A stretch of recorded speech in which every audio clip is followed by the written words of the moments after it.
नमस्कार दोस्तों, मैं आचार्य धीरज बलूनी डिवाइन कोश में आपका स्वागत करता हूं। आज हम विस्तृत जानकारी देंगे गोपा अष्टमी पर्व का महत्व और इसके बारे में, और हमारे जीवन में गौ माता का क्या महत्व है। गौ हमारी माँ है और यह प्रत्यक्ष है। आखिर ऐसा क्या है कि गौ को हम मातृतुल्य मानते हैं, इसी पर जानकारी देंगे। कार्तिक महीने के शुक्ल पक्ष के दौरान 8वें दिन गोपाष्टमी का त्यौहार पर्व आता है। इस पर्व को इस वर्ष जो हम मनाएंगे 11 नवंबर 2021 को हम मनाएंगे, और यह पर्व गायों की पूजा और प्रार्थना के लिए समर्पित एक त्यौहार है। इस दिन लोग गाय माता गोधन को श्रद्धांजलि अर्पित करते हैं और गौ माता के प्रति कृतज्ञता और सम्मान प्रदर्शित करते हैं। सभी वेदों, सभी देवताओं का वास गौ माता में माना जाता है। गौ को धर्म ध्वजा का स्वरूप माना जाता है। गाय का दूध, गाय का घी, गाय का दही, गाय का छाछ, यहाँ तक कि गौमूत्र भी मनुष्य जीवन के लिए बहुत स्वास्थ्यवर्धक है, जिन्हें जीवन देने वाला माना जाता है। हिंदू संस्कृति में गायों को गौ माता कहा जाता है और देवी की तरह गौ माता की पूजा होती है। इस दिन प्रातःकाल उठ करके नित्य कर्म से निवृत्त होकर के प्रातःकाल गौओं को उनके पास में जाएं, गौशाला में जाएं, उनके बछड़ों को गौ को स्नान कराएं। गौ माता के अंगों में आप उनको चंदन लगाएं, मेहंदी लगाएं, रोली, हल्दी आदि उनके थापे लगाए जा सकते हैं।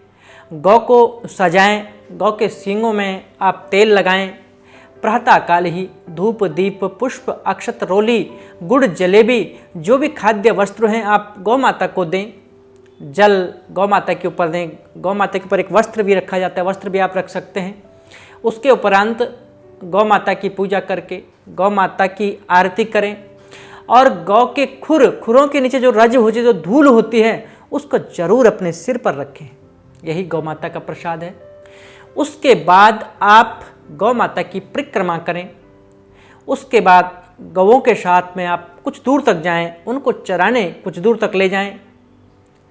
इसमें एक कथा का भी वर्णन आता है कि भगवान कृष्ण जब 6वें वर्ष में प्रवेश किए तो अपनी माता से कहा कि माता जी, मैं बड़ा हो गया हूँ और मुझे अब गौओं के चराने के लिए जाना है।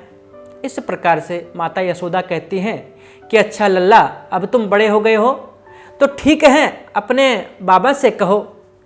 इस प्रकार से भगवान तुरंत बाबा के पास जाते हैं, नंद बाबा के पास।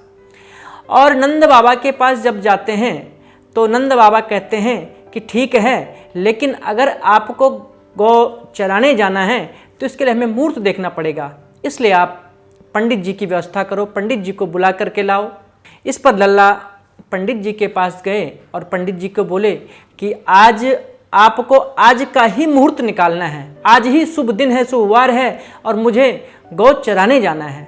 इस प्रकार से जब पंडित जी नंद बाबा के घर आए, नंद बाबा से बोले कि महाराज देखो, मुहूर्त तो आज का ही है और अगर आज नहीं भेज पाए तो 1 साल तक कोई मुहूर्त नहीं है।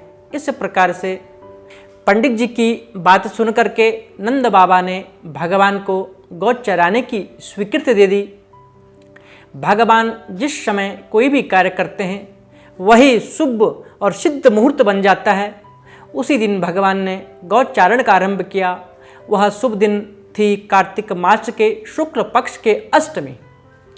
भगवान के गौ चराने के आरंभ करने के लिए यह तिथि गोपा अष्टमी कहलाई। माता यशोदा ने अपने लल्ला को बुलाया, उनका श्रृंगार किया और जैसे ही पैरों में जूतियां पहनाने लगी तो लल्ला क्या बोलते हैं कि हे माता, मेरी गायां भी तो बिगर जूती के हैं, यदि आप उनको ये जूती पहना सकती हैं तो मैं भी जूती पहन लूँगा, जूतियाँ। इस प्रकार से जो यशोदा माँ हैं बड़ी भावुक होती हैं और भगवान कृष्ण भी नंगे पैर गायों को चराने चले जाते हैं। आगे आगे गायें हैं, पीछे पीछे बांसुरी बजाते भगवान उनके पीछे पीछे चल रहे हैं।